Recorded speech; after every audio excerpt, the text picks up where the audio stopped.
तो भाई लोग कैसे हैं आप लोग। एवरलास्टिंग डायग्राम पर के एपिसोड नंबर 56 के साथ आ चुका हूँ। ज़्यादा टाइम वेस्ट नहीं करते हैं और चलिए स्टार्ट करते हैं आज का एपिसोड की स्टार्टिंग में दिखाया जाता है लूपिंग ने सारे के सारे सीन एंड शॉर्ट साइड के स्टूडेंट को सफाया कर दिया होता है। तभी जो अपनी लूट है वो रखता है और तभी उसमें से एक बुक निकलती है और उस बुक को देखने के बाद लूमिंग कहने लगता है, अरे वाह, ये तो फ्लेम वज्र आर्ट है। जो जैन क्वीन है उसकी उसकी जो बॉडी रिफाइनिंग कल्टीवेशन आर्ट है, ये तो वाकई में बहुत ज्यादा औसम है। और जो आर्ट है वो बहुत ज्यादा रेयर है। जो तुम्हारी फ्लैश बॉडी है वो 9 ग्रेड्स में बांटी गई है।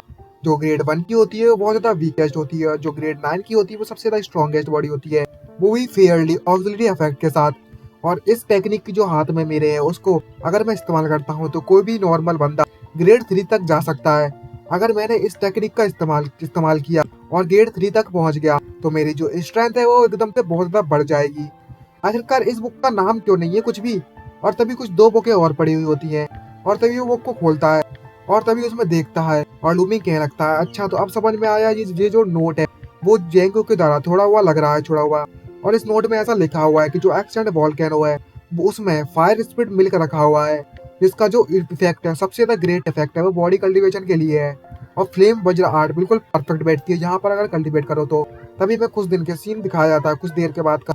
यहाँ पर लूमिंग रेडी होता है निकलने के लिए उस वॉल्केनो के अंदर। और तभी ये बोलने लगता है, अब जबकि मेरे को इस खजाने के बारे में पता चल चुका है तो मैं इस मौके को छोड़ कैसे सकता हूँ। आखिरकार मुझे पावरफुल जो बनना है। और तभी हम एक जगह पर दिखाया जाता है लूमिंग को एक गड्ढे के सामने खड़ा हो जाता है और बोलता है, उस नोट के मुताबिक उस फायर स्पिरिट मिल्क को यहीं पर होना चाहिए। और तभी हमें उस गड्ढे में दिखाया जाता है लाल लाल सा कुछ निकल रहा है और तभी लूमिंग देखता है, अच्छा यही है वो। और तभी उसमें निकलता है फायर क्रिस्टल ग्रास। उसे देखकर वो बहुत ज्यादा खुश हो जाता है लूमिंग। और तभी उसे फायर स्पिरिट मिल्क भी मिल गया और तो और उसे वो ग्रास भी मिल गई। और वो बोलने लगता है, भाई ये तो एक तीर से दो शिकार हो गए, ये तो कतई मजेदार हो गए, एकदम किस्मत चमक गई मारी तो। और तभी वो अपने हथियार निकालता है उसे कलेक्ट करने के लिए और अपनी मैजिक उसको कलेक्ट करना स्टार्ट कर देता है। और तभी उसको कलेक्ट करने के बाद जो लूमिंग है वो कहने लगता है, ये तो वाकई में सोने पर सुहागा हो गया और ये तो जितना सोचा था उससे भी ज्यादा फायर स्पिरिट मिल्क है। एक बार मैंने इसको रिफाइन कर लिया तो मुझे नहीं पता कि मेरी जो कल्टीवेशन जो मेरी स्ट्रेंथ है वो कितनी ज्यादा बढ़ जाएगी। तभी हमें पैरागन टेम्पल का सीन दिखाया जाता है जहाँ पर लूमिंग अंदर आ गया होता है और बोलने लगता है, अब जबकि मैंने वो फायर स्पिरिट मिल्क कलेक्ट कर ही लिया है तो अब समय आ चुका है कि मैं फ्लेम वज्र आर्ट को कल्टीवेट करूँ। और तभी उसे पी लेता है बिल्कुल जूस की तरह और वो बोलता है कि इस चीज की जो एनर्जी है फायर स्पिरिट मिल्क की वो बहुत ज्यादा टेरिफाइंग और बहुत ज्यादा खतरनाक है और बहुत ही ज्यादा है, मतलब कंज्यूम करना पड़ेगा जल्दी से। और तभी जैसे ही वो एनर्जी रिलीज करने लगता है तो उसकी एनर्जी धीरे धीरे करके बढ़ने लगती है।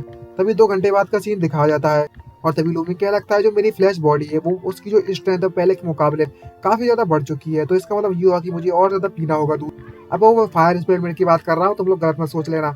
और वो फिर से पीना स्टार्ट कर देता है और वो बोलने लगता है, मुझे ये जानना है, ये जानकर खुशी होगी कि जो मेरी जो फायर ईटर ब्लड लाइन है, मतलब स्प्रिट ईटर ब्लड लाइन है, क्या उसका जो फायर स्पिरिट मिल्क है उसमें भी यूजफुल होगा, क्या वो ग्रो करेगी।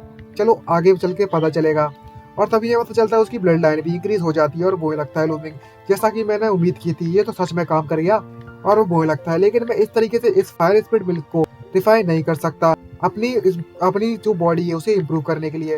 तो इसके लिए मुझे अपने स्पेयर आर्ट को कल्टीवेट करना होगा और फिर मैं अपनी फ्लैशी बॉडी को मार्शल टाओ तक कल्टीवेट करूंगा, दोनों के साथ मिला लूंगा।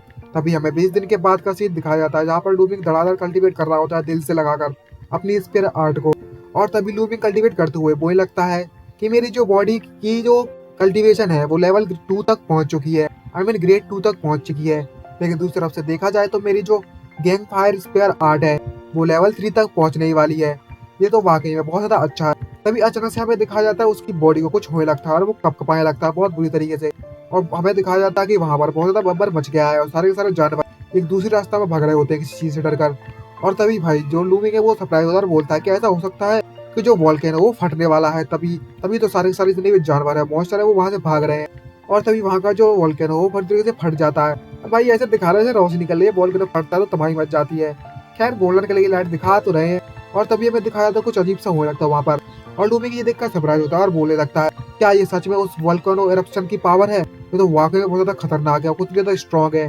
क्या जो ह्यूमन बीइंग है वो सच में इस पावर के मुकाबले टिक पाएगा। और तभी उसे कुछ लगने लगता है और उसमें बोलता है, फायर इकट्ठी हो रही है, आउटब्रेक हो रहा है, पावर है। और जैसे ही वो उस शब्द को कॉम्प्रिहेंड करने लगता है उसकी जो पावर है वो धीरे धीरे बढ़ने लगती है और वो फिर से कल्टीवेट करने लगता है। और भाई जैसे ही वो उसको समझता है, उसका मतलब समझता है उस वर्ड का, उसकी स्ट्रेंथ भी बढ़ जाती है और उसका अपना अपना जो अटैक है वो रिलीज करता है जमीन पर। और वो ये देखकर खुश होने लगता है और वो लगता है कितनी ज्यादा पावरफुल अटैक था ये, अब तो ये सबसे ज्यादा पावरफुल अटैक होने वाला है गैंग फायर स्पेयर आर्ट का। क्या ये सच में फटेगा? देखिए ये जो अटैक है वो मेरी ट्रू की को बहुत ज्यादा तेजी से कंज्यूम करता है, लेकिन ऑलरेडी जो मेरी आर्ट है वो ग्रेड 3 तक पहुंच चुकी है। ये तो वाकई में बहुत ज्यादा खुशी की बात है मेरे लिए। और दूसरी तरफ हमें दिखाया था वो इरप्शन अभी भी हो रहा है और लूमी उसको देखते हुए वो लगता है जो वॉल्केनो की जो पावर है, पावर ऑफ फायर, अतः ही बोलता है अब मुझे समझ में आया सब कुछ। जो भी इस दुनिया में रहता है सभी चीज का एक पोटेंशियल है। तभी हमें 3 दिन के बाद का सीन दिखाया जाता है और वो लगता है कि मुझे काफी समय हो चुका है इस लिंगा माउंटेन पर, और जो मैंने फेंगू से वादा किया था 4 मंथ के बाद का वो समय खत्म होने ही वाला है, तो मुझे इस बार ब्रॉड लिस्ट में पार्टिसिपेट करना ही होगा और आना होगा। और वो लगता है बड़ा गुस्सा करके अपनी एनर्जी यूज करता है इस पेड़ पर, बोलता है या तो यार तुम बस मेरा वेट करो, तुम्हें मैं छोड़ने वाला नहीं हूँ चाहे कुछ भी हो जाए। और इसी के साथ हमारा ये एपिसोड भी खत्म होता है। आई होप आपको वीडियो अच्छी लगी तो चैनल को सब्सक्राइब कर देना, वीडियो को लाइक करना मत भूलिएगा। तो जल्दी ही मिलते हैं नेक्स्ट वीडियो में। आई होप आपको वीडियो अच्छी लगी, चैनल को सब्सक्राइब कर दिया, लाल कलर का बटन दिख रहा होगा और बेल आइकन कॉल पर सेट करिए। मिलते हैं नेक्स्ट वीडियो में, आज के लिए इतना ही, बाय गाइस, फिर मिलते हैं।